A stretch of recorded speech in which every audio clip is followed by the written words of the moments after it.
Welcome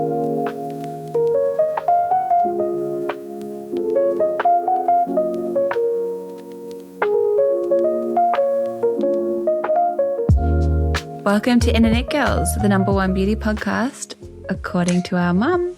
Yes. Hosted by makeup artist sisters Indiana Nolte Martin and Imogen Thomas. We live on opposite sides of the world and we're here to chat all things makeup, beauty and everything in between. So I am still in Australia. We're just at different locations. So we're back to a bit of a remote situation. We do this best. This is us. This is us. We're remote. Back to the core. Yeah, back to our roots. I'm really excited for today's episode. We are talking all about where to save and where to splurge when it comes to makeup. Firstly, I just want to say, if you guys remember back to my episode, this is my podcast, our episode where I really wanted to bring back surf culture. I'm just currently single-handedly doing that right now. I've got my Rip Curl hoodie on. Haven't brushed my hair. It's just like beachy. I'm in a cabin. I'm in a cabin on the coast. I'm in a cabin on the coast.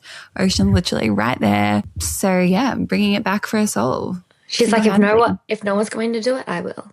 Yeah, I'll just do it myself. Quickly, speaking of surf brands. Yeah. We should talk more about this later, but Rusty just like had a big like rebrand launch in Melbourne City and it was very like urban. Oh my God, cool. I love that. Yeah, I was like, you can tell me about it now. Go ahead. We're already here. Well, look, I don't know much about it, but I just thought it was cool having like the whole rebrand. It's very like streetwear, but it's like, it's giving, you wear Rusty when you're in Melbourne, but on the weekends you like to go and surf. Oh, a bit of both. Yeah, like they had a little pop-up, they did their like event launch or whatever in North Melbourne, which for you Canadian listeners, that's like the cool alternative part of Melbourne, I guess. But yeah, they launched their rebrand there and had like a big pop-up party. And that in itself, I feel like is unique to launch there rather than like somewhere by like the ocean. Torquay. Yeah. And then like all the advertisement was like people standing like in street locations like near Flinders Street and stuff. And I was like, okay, so we're bringing where street meets surf. That's what it's giving. Yeah, we're telling you where you're going to wear this. Yeah. Okay, love that. Well, when we talked about it originally, I think I said in order for them to come back as big as they were, I think they do need to adapt. And that's interesting to see if that direction pays off. Yeah, very cool. What's your random rec this week, Imi? My random rec is the massive sale at Platypus shoes. I went to a festival not long ago and I wore my Solomons and it was raining the whole time and they got so dirty and I got my Solomons in Japan and I got them for so cheap and I was like, I don't want to have to buy new ones and like them be double the price. Anyway, I'm like walking around South Lane yesterday, which by the way, shopping at shopping centres like that, I found nothing. Everything was bleh. I was like, ugh. Besides the point, walked past the complete opposite of what we were talking about last week. Walked past platypus shoes and 50% off literally everything. Solomon's down to $120 or something. And they reckon that the sale's going to go for like another 2 weeks and then they might even drop it further. Oh, wow. Them. You asked them. You got the inside scoop. Yeah. I go, wow, so just getting rid of stock, are we? Like, what's going on in the head office? Someone just bought way too much stock of literally everything. I love how you're like, so tell me. I was like, I know all about this from the other point of view. Well, I might need to stop there before I go because I'm seriously lacking in the shoe department and my runners that I might go to are now suddenly giving me blisters, so that's not ideal. Yeah, we can go together. I need to go get some more Solomons because now every time I wear them, they make my socks dirty. Like that's a great indication you should get some new shoes. Yes, definitely.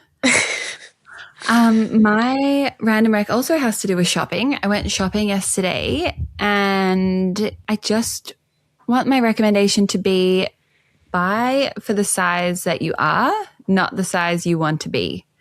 Mm-hmm. And not only that, but buy for the size that actually fits the best. Like, I feel like just don't even take meaning into whatever size is on the tag and just do what fits best, because you're not always going to be the same size in the top as the bottoms, dresses, blah, blah, blah. And I love, there's like all these quotes, different variations of the quote, but like, you can love your body while working on your body. So nothing is worse than having ill-fitting clothes, being uncomfortable in what you're wearing. And yes, I get being like, oh, like I'm looking to get healthier soon, so like I better not buy it for the size I am now. I'll get it in the size I want to be. But then that just doesn't help you in the long run if you don't end up fitting into it, or you can't wear it now anyway. So just buy it for the size you are now, and especially with jeans. I remember some women in our family had like boxes of like size whatever jeans, and they're like, this is what I'll wear when I'm keeping this for when I can fit into it. And like I understand that. But I remember just being like, why? I know, I get that, especially if there's pieces that you love and loved wearing. Like, I feel like I'm so cutthroat with my wardrobe that there are things that I'm like, oh, I wish I had kept that, even like not even size related, just from moving like across the world, I guess, so many times, like culling and then like leaving with you or with mum. And I'm like, oh, I wish I still had that vest or like whatever. So I get keeping it because you love it. But if you just want to keep it to know that you fit in it, I feel like that's not helpful. Yes. Yeah. It's the perspective of why you're keeping it, I guess. Yeah. What's your beauty rec? Beauty rec this week is the Go-To Very Glowy Primer. I'm obsessed with Go-To. That was like the first ever skincare range I used, thanks to mum, because she used to go to Mecca like way back in the day. And I remember coming home one day from like, it was either like a sleepover or something, and there was a little Mecca bag sitting on my bed with like a Go-To cleanser and moisturizer and like face hero and stuff in the bag. And I was like, this is a treat. So that was like my first introduction to Mecca. A lifelong obsession with. Yeah. I was like, great. And this is going to be my career. Yeah. So that was my first ever brand that I love, and I still to this day use it, the Very Glowy Primer. They just released a bunch of new products, had a bit of a what do you call it? Like they redid the packaging. So brand refresh. So everything looks really good, and I'm loving their Very Glowy Go-To Primer. Highly recommend. I think I might need to get that for my kit before heading home. Mm-hmm. Well, last week I actually forgot to give a beauty rec. As we know, last week I was super excited to get to the meat of the episode. And when I was doing notes at the end, I was like, oh, I didn't actually say my beauty rec. But anyway, my beauty rec this week is the Pony Faux Lash Mascara. It's a tubing mascara, and I have the brown formulation, and it is just so nice. And I will say, whenever you're trying a mascara, definitely give it like 1 to 2 weeks after you've opened it, because when you first use a mascara, it's never the full potential. It's like wet, needs to dry down a bit, I find. So it's at the prime spot right now, and I'm really enjoying using it. I think it looks really fresh. The tubing, like it's so easy to remove, and the price point's amazing. So it's a $20 mascara, and it's available at Woolworths. And actually right now, I'm not sure if it'll still be on while before this episode comes out, but they are having 20% off at the moment. So it's $16. Is it all? I find the same thing with mascaras. You almost need to like open the cap. Let the air in. I was just about to say that, Jinx. If anyone's wondering why I'm sitting here in a fur, it's because there's minus 1 million degrees outside. It's actually not that cold, but the weird thing is in Melbourne, you feel so much colder when it's not that cold, because houses are just like not made for the cold. True. I was actually thinking this morning, I was like, I'm so cold. And then I was like, if Indy could hear me right now, she'd be like, shut up. I live in minus 50 degrees. No one can ever be colder than Indy. Yeah, no one's ever been colder than a person from Saskatchewan. Yeah. Okay. Okay, enough. Enough. I'm really, again, always moving forward, this girl. Let's get into today's episode. So let's get into it, shall we?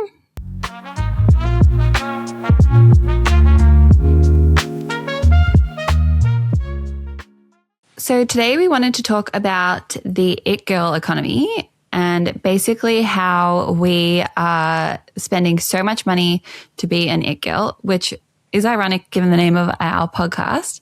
But just a reminder, the in and it girls are actually just our initials. We don't think. What do you mean just? Like we are it girls. Well, sorry, it girl Amy is with us, but if you know, what I'm saying is we're not promoting that you have to be one size fits all. Mm-hmm. So I came across a post from the Cherry World on Instagram, and it's called Inside the It Girl Economy. And it basically breaks down how much it costs to be an it girl. So it goes through from each time of day. So it goes from 7:30 a.m., 8:45 a.m., all the way to the end of the day.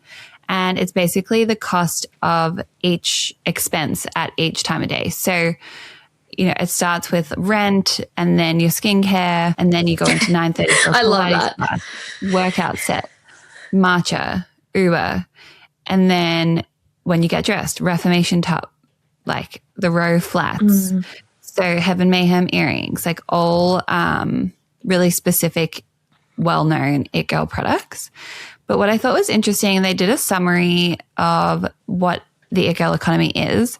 And they say the it girl economy is what happens when taste gets industrialized. Social media didn't invent aspiration, but it did make it relentless. A bag no longer is just a bag. It's a bag that keeps appearing on TikTok, then in a street style roundup, then on 3 different girls at dinner until it stops reading as a preference and starts reading as the answer to your bad day at work. And like, that is so true. Like, you think these things are going to fix or make you feel better. Mm-hmm. But all up, they're saying it's a $7,000 day to be an it girl, which is outrageous. And obviously there's nuance to these categories that they've got.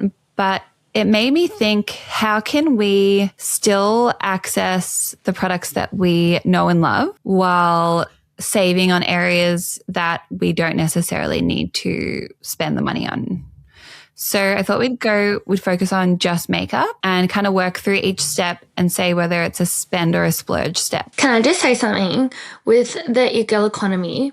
Like, Indy sent it to me the other day and she's like, what are your thoughts? I read through it, I looked at it, and like, it's a really good post. Everyone should go look at it and just like see what it's all about. But I genuinely do think this is why social media kills uniqueness, because in the post, it was basically saying, like, once you see on everyone and it keeps popping up on your Instagram, it's more than that's more an urge to go and get it, instead of being like, okay, is this something that I actually like? Like, do I genuinely like this as a person?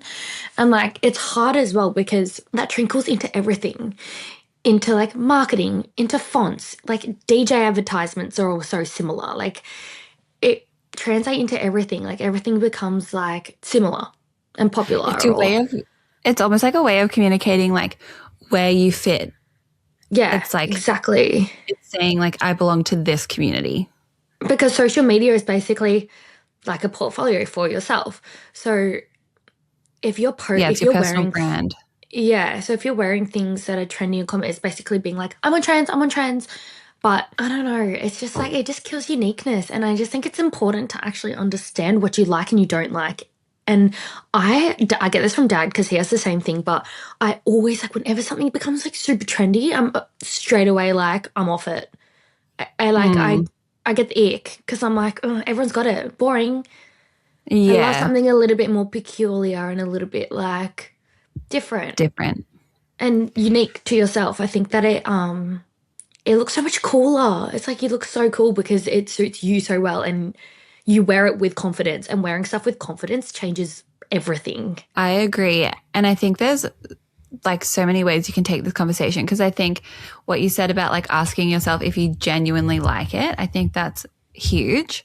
I feel like for me, I'm someone that like my wardrobe has stayed super consistent for the last like 15 years, to the point that people like, they see something in a shop and they're like, this is so indie. And part of that is just like, I don't know, being told like limited when I was growing up, there was only certain things that actually did look good. I also think there's absolutely nothing wrong with loving what everyone else loves. Like I'm definitely someone that is unashamedly basic at times. I think that's perfectly fine and nothing wrong with that. It's just that when you're spending money to like keep up, I think that's where the issue comes in.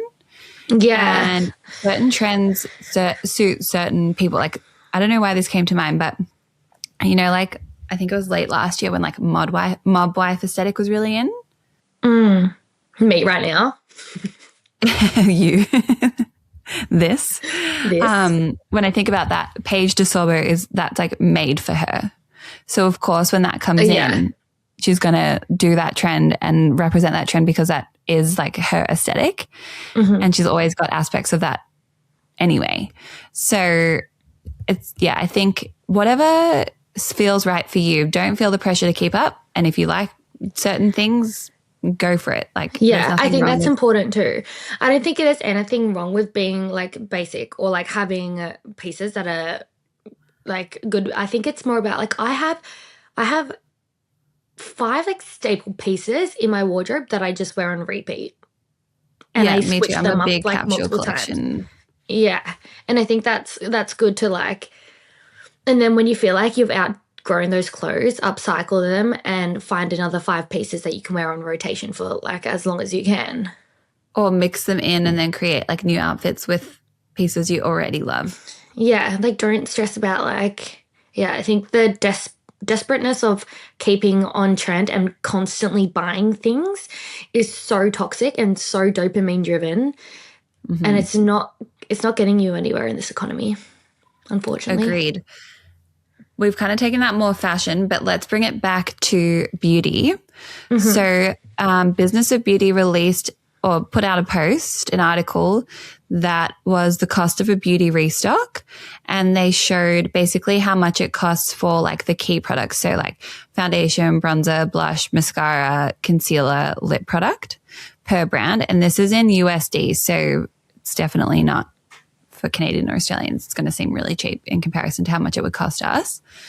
But so basically for those like full face elements right now, they're saying a full face of e.l.f. would cost you $29 US. Maybelline would be $48.95. Revlon would be $61.35. L'Oreal, $62.95. And that's it. So e.l.f. is still clearly the winner there in terms of affordability. But I thought that was really interesting because that's obviously like buying a full face of the one brand, which I feel like we all very rarely do. So let's start off with the base. Imi, do you think your base product is a splurge or a save? Save 110%. Oh my God, really? We're already going to disagree. As in like my base, my primer? No, sorry, I was skipping straight to like a tinted moisturizer or foundation. It's a splurge, I would say 100%. So for me, I've never found a skin tint or tinted moisturizer from the drugstore that performs even close to a higher end skin tint or tinted moisturizer. I have a few drugstore foundations that I like, but they're not super versatile. So I absolutely love the L'Oreal True Match foundation. But if you're looking for something really, really glowy, that's not going to be for you. It's more like a medium to full coverage satin finish. But I also like the Maybelline Fit Me. That one's really glowy in the glowy version. Fit Me is so good. I love Fit Me foundation. I used to wear that to my retail job because I had no idea about makeup and I only had Fit Me foundation. I used to get so many compliments and I had to just like make up what I was wearing so that I could like pick a product in the store. Oh my God. I was so young. I was like 18 or 17, 18 at the time. So currently right now, Maybelline Fit Me Dewy and Smooth is $25.99 from Adore Beauty.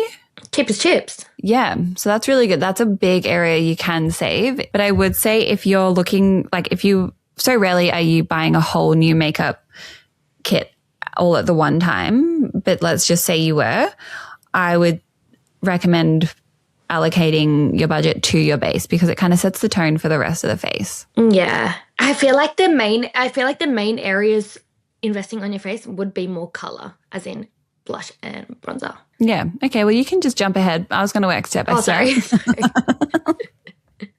Sorry. Continue. No, I do agree. We can just go straight into bronzer and blush.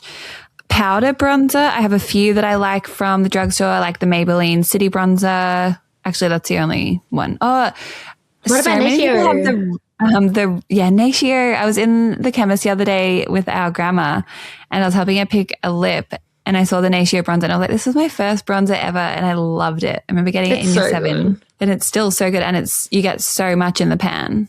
I remember looking back on photos in year 7 and 8 and I used to use that as well. And I was like, wow, I look so bronzed and glowy. It was just an issue all over the face. All over, biggest, fluffiest brush. Yes, literally. So yeah, Natio and then Rimmel. I don't remember the name of it, but so many people have it. It's like clear lid that you fully take off. Don't know. That's right. Do you blushes? I think this is my thing. I think that creams, you can tell a difference in like good quality creams over bad quality. Creams can like separate on the skin super easily and really interact with if you have oily skin or dry skin. So unfortunately, I hate to say it, but like even in the higher price points of cream bronzers, you can tell a difference. I agree. I think cream bronzer, cream blush, that's an area to splurge. Yeah. And like in saying that, you can find higher than like drugstore prices, but less than like Westman Atelier, for example. Like you can find that medium ground if you're willing to invest in like good makeup, I think, and you don't want to spend a crazy amount. I think spending a little bit more just on cream bronzers and cream blushes and then just putting your money where the value is, basically, if that makes sense. And where you're going to see it the most on your face too. Like I feel like when I'm doing makeup, as soon as I put the bronzer and the blush on, I'm like, oh, there she is. Yeah. It brings, well, when you have your foundation and your concealer on it, your face is like 2-dimensional. Like whenever I'm doing lessons, I'm like, okay, so now that you're 2-dimensional, let's bring back some dimension to the face. And then that is the game changer, blush and bronzer. Dimension in life, yeah. Okay, so what about concealer? Splurge or save? I reckon you can save on a concealer. I think so. I'm torn between this one. So the ones that I do like at the drugstore, I find drugstore concealers, I think you have a higher chance of it not going well. Like it's a risk unless you have tried it before or been recommended it. So 2 that I like from the drugstore are Maybelline Age Rewind and then the e.l.f. Camo Concealer. Mm-hmm. So, and then we both know that we both know that our favorite concealer ever is the Tower 28 Serum Concealer, and that retails for $41. Whereas, let's see what a Maybelline Age Rewind is. It is $24.99. Okay. Pretty significant difference. Yes.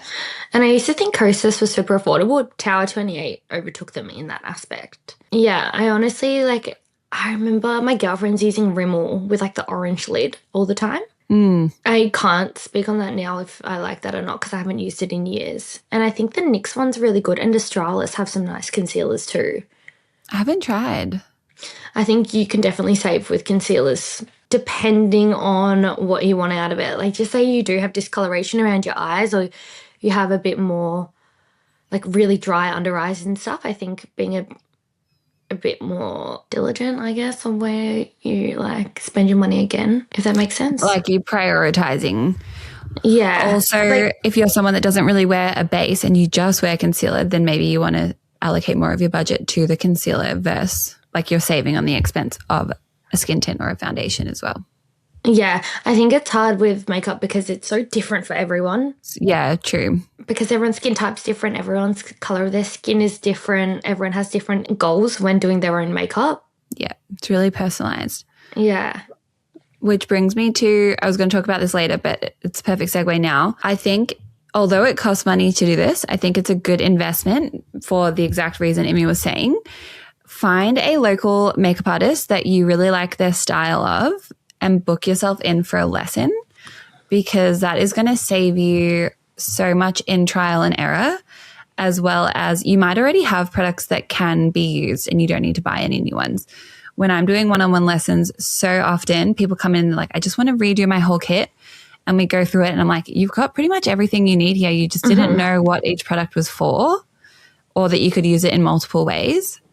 So it's kind of one of those things like spending money to make money, but instead it's spending money to utilize what you have and then use those skills. You're not wasting product, because the other thing is makeup does expire. So you don't want to invest in something and thinking like you'll learn it later.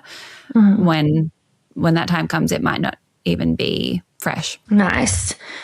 I agree. Lessons are the best. I have so many women come in and they bring in their makeup bags and I'm like, girl, your products in here is so good.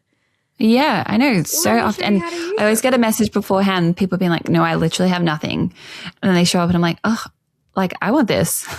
Yeah. I'm like, Jelly, your kit's kind of better than mine. Yeah. Okay, back to the steps. What about brows? Oh, save, hundy.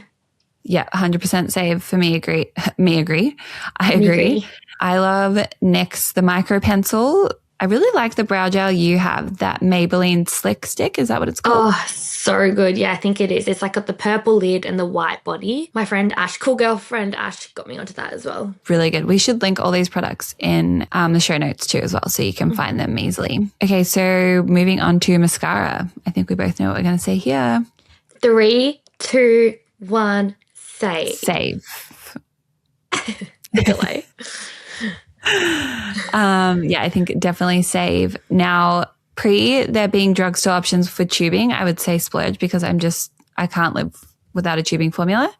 But now we've got Maybelline Sky High, really like Pony Cosmetics, and Emco, the Extend Lash. That's available in Canada now too. And never forget telescopic. L'Oreal. Okay, moving on to lips. 3, 2, 1. Save. It's going to be so out of sync. I think lip liners, Rimmel, my favorite drugstore option. You love the Morphe lip liners. That's not drugstore, but drugstore prices. And Australis again, got really nice lip liners. And the Mecca Max. I know that that's not drugstore, but price point wise, I think they're $9. It's hard to beat that. No, 16. Oh, 16. Sorry. I saw something else that was Wishful $9. thinking. Yeah. Still, 16's not bad. Like lip liners last so long. And then lip glosses, lip balms. It's so fun to get new ones in that range, in that product. So I feel like I'd rather... Sorry, I just had another thought. Spending on things that stay on your face longer. So, for example, your lip products, typically you're reapplying all throughout the day. So that's where you want to save, because you're reapplying multiple times. Yeah, and I love lip glosses. Like, I'm a sucker for a lip gloss, and I love the filter ones. I only will ever buy those for my kid. What brand's Who that? got me onto those, actually? One of my girlfriends got me onto, we were out, and she's like, these are the best lip glosses I've ever used. I think it's Maybelline. The filter, like the square lifter. ones. Lifter? What am I calling Lifter, it? yeah. Filter? Too many words. Yeah, I love those as well. They're so good, and they're like almost plumping. Yeah. Well, they do have plumping ones as well, but even the regular ones I find are really like juicy. So good. You can get them at Woolies too. So accessible. And Coles. Yeah. So that leaves eyeshadows. Eyeshadows, I think, splurge. Yeah, I can see. I think either use your bronzer as your eyeshadow or get a nice eyeshadow palette. Like we talked about a couple episodes ago, there are some really nice compact ones coming out with like 4 to 6 shades. So obviously that means that the price point's down from like a 12 or a 24 shade palette, but you can really tell the difference between a high-end eyeshadow palette and one from the drugstore, I find. just in terms of the color payoff and the smoothness. It doesn't go patchy and how it lasts. 100%. And pigmentation as well. I find my favorite eyeshadow palettes to recommend when people don't want to spend a crazy amount is Kylie Jenner's range. She's got 3 amazing eyeshadow palettes that are very similar to the Mario Makeup by Mario ones, but at a lower price point. Yeah, nice. I also think an eyeshadow palette is going to last you forever. So you're going to see a good cost per wear on that. Yeah, agree. And then lastly, powders for the face. Save, I reckon. Ooh. I'm going to say splurge just because I've never tried a face powder that I like. Oh. Yeah. Well, I don't know. Like I love the Laura Mercier translucent powder, of course, the Hourglass Veil powder, the Hourglass ambient lighting powders. True. I'm really keen to try the Morphe, apparently like the Morphe dupe of the Hourglass ambient lighting palette. Not a fan. Not a fan, not as good. Yeah, I know. So are there what powders in particular do you like from the drugstore? Well, the MCO one that replicates the Charlotte Tilbury one, I find is fine. And the Mecca Max, I know it's not drugstore, but it's drugstore pricing. That Mecca Max one I always recommend to people who don't want to spend too much on makeup. It's pretty good. Oh, I haven't tried that. So those are probably my 2 recommendations. I don't know much about the others. Okay, so that's an area that's, well, and also too, a lot of people don't feel like they need a powder. Like personally, when I'm doing my makeup, I never use a powder. Yeah. So we just touched on dupes, but I wanted to give a little bit of a warning about dupes. So some of them are phenomenal and you can really save doing that this way. So essentially a dupe is just a more affordable brand copying a higher end brand, whether that's the packaging, the formulation. Sometimes it's really shameless. Like Emco does this absolutely shamelessly, whereas other times it might be like Revlon have a color lipstick that's really similar to a MAC favorite.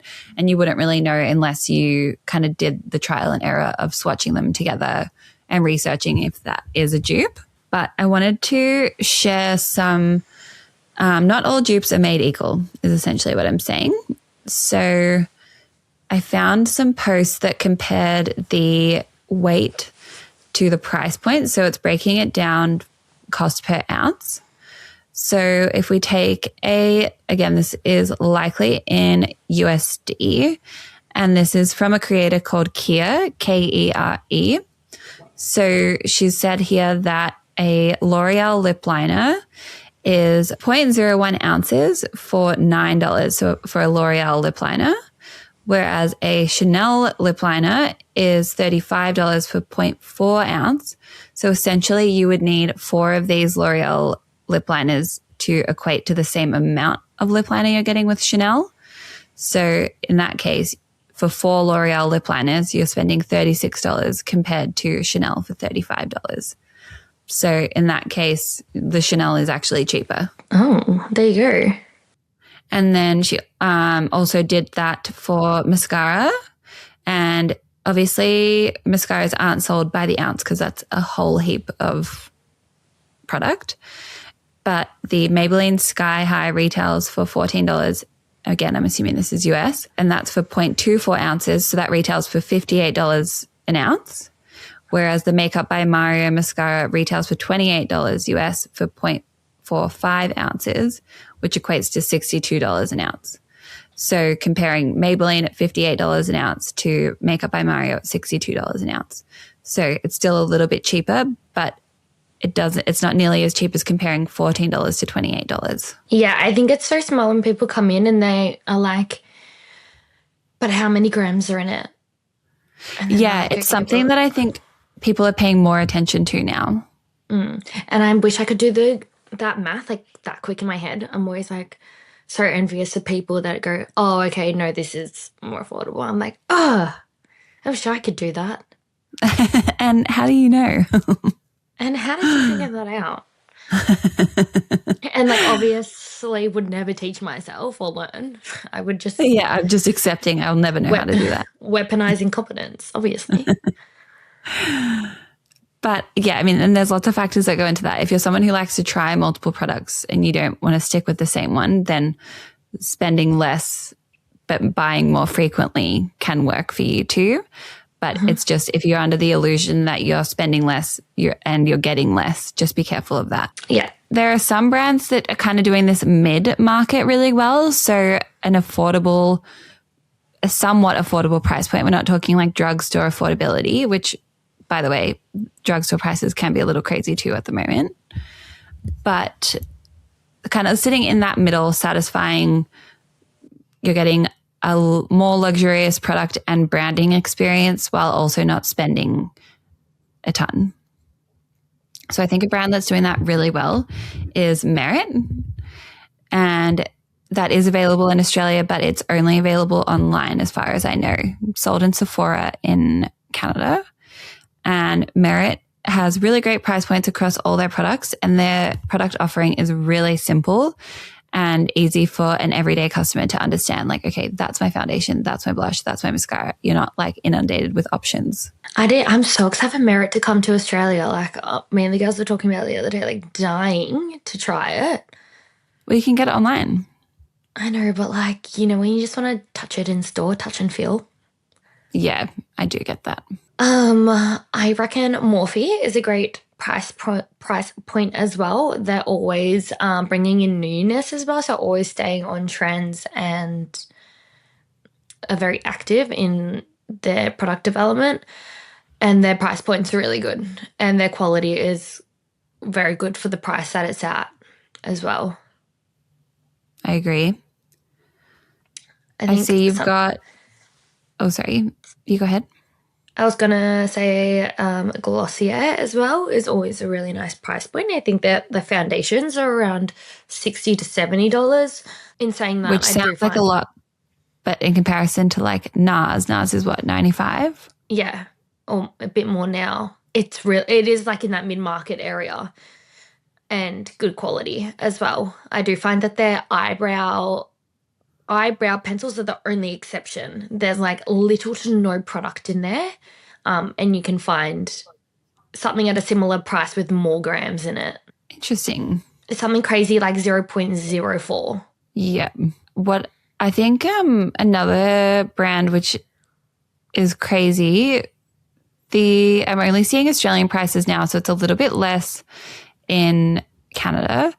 But the Dior Backstage Face and Body Foundation, I recommend this to a lot of people because it's a really great light, medium, or full coverage and glowy matte or satin, depending on how you apply it.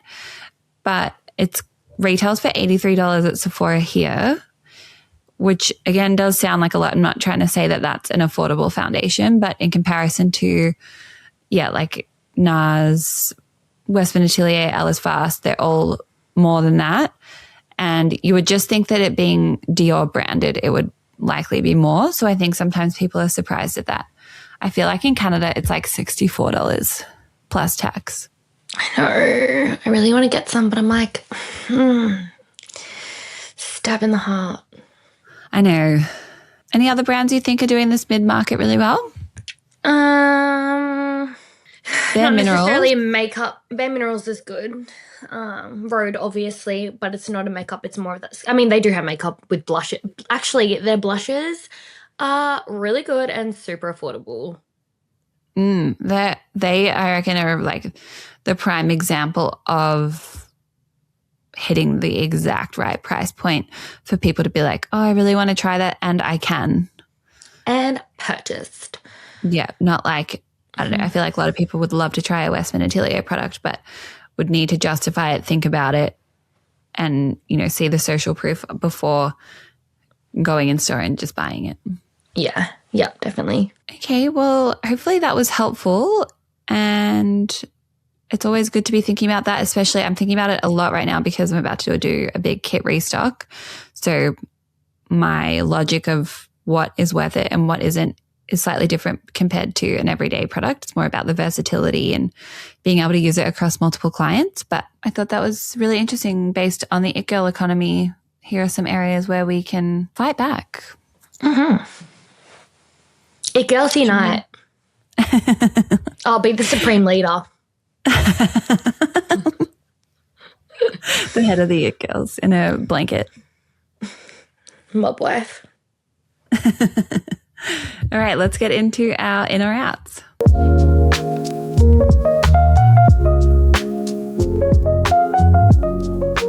Okay, Amy, you came up with all of these, so take it away. So my first in or out, I find controversial because I love it, and any of my girlfriends that I've talked to about this new trend are like, not loving it. And I'm like, oh, I think it's so cool, but it's a jean it's a way to style a jean tucked into the boot. So like first of all, tell me what kind of jean and what kind of boot. It's like a relaxed, long, like wide leg or whatever, any kind of jean that you're into. And then a boot that's like mid-calf to knee-high. I would say mid-calf mainly, or like ankle high. Any height will do. Yeah, well, you just said them all. And tucking the jean into the top of the boot, like a relaxed tuck in one side, and then the other side of the jean on the, how do I explain this? One leg with the jean like relaxedly tucked into the boot, and then the jean on the other leg just hanging over the boot as you would normally wear it. I think it's giving, I love when trends like this come in because how long have we been wearing boots and jeans for? It's so fun to just like add a little unique touch to it and just like style it in like slightly different way than we have been the last million years. Like that is so fun to me. I think it looks so chic. I think it looks so cool and effortless and like giving effortless, relaxed body. I haven't seen it personally, but I agree with what you're saying. And it's funny that you say that because I feel like for us millennials listening, you just wear it normally, like your jean over the boot, but our go-to would be in the boot until recent times. And then we switched to over the boot. Well, there we go. It's like a mix of like Gen X and millennial coming together with the jean. Because jeans are really divided Gen Z and millennials for a long time about the skinny jeans. And It feels like we're uniting with one tucked in and one over the top. The world is healing. We're closing the gap. Literally. I love it. Okay, next one. Okay, next one I have been doing for my market research at uni. Activewear brands, and I've noticed going onto like activewear brands how they're styling the activewear on the e-com shoots is like high white socks, like ankle height or a bit higher, over the top of a legging. Like a tight legging? Like leggings tucked into your socks. Yeah, tight legging. Oh my gosh, that's so funny because again, that's exactly how I wore my leggings in year 7. Yeah, it's giving like netball court. Like if someone rocked up to netball training with like their leggings tucked into their socks, you were like, okay, so you're good at netball. Like you play rep. Yeah, ours would be like legging knee-high socks but pushed down. Yeah. But over the legging. And then like, I don't know what on top, just like a hoodie or whatever, but waist length, not long. That was the year 7 uniform. I love it. I love it. Back. It's back. It's how they're styling all their leggings these days. For Mimi, if you go on their website, you'll see what I'm talking about. And do you know what? For a short-legged girl like me, it is not flattering. And I really wish it was. No, I like it. And I still do it anyway. You're not going to be cold. Yeah. Keep your ankles protected. Yeah. Okay, next one. Next one, I don't know if anyone's seen the Gucci fashion show, or the recent one. I actually don't know where it was. But every model had a black, like, slept-in smoky eye. Very, like, it was giving, like, sexy, rebellious, chic. I did see this, and I saw that the meaning behind it was because it was basically in rebellion against the rise of like perfection coming from AI. So, and it's also very reminiscent of the look that I did on you a couple episodes ago. Yeah. Yep. So I'm, of course, going to say it's in. 100% in. And I love it because it's like, it's so hard to be perfect all the time. So I love the fact it's just nice to see, like, it makes me excited for what's to come in fashion makeup, because for a moment there was literally nothing on the face, not even a blush. Do you remember? Yeah, of course. Like, I guess that was more like Golden Globes and stuff like that, but runway makeup, like, a lot of them can just be boring, and I'm like, oh, bring the element to the show. Yeah, I love it. Give us something. Yeah. Okay, cool. What is your me time moment this week? Well, do you want to go first? Because mine kind of links onto yours. Okay, so mine is really random, and I want to preface with the fact that I have been married for only 2 years, and I'm not going to claim to be a relationship expert or have a glass ball that can predict the future. But in the present, my me time moment is choosing a partner that makes your life easier, not harder. So we're here, obviously, with my family, and Tyler has met the family multiple times now, but he's just been so helpful, and like I never have to worry. There's just a few elements to this. So when we're around all different family, because we obviously have all different sides, like he's so excited to see everyone and catch up, and I never have to worry about like, oh, does he know so and so? Like, should I like facilitate this conversation, or try and like help him be friends with someone? Like, he just knows everyone and is confident to go off and excited to chat with my family. But then also too, like while we're on the move, I am still breastfeeding, so I'm doing all the feeding and like most of the night, or all the night wake ups when she needs to feed. So, and without like us like having the conversation, it's just like he's on the packing, he's packing the car, like he's making sure we've got everything we need in the nappy bag before we leave the house.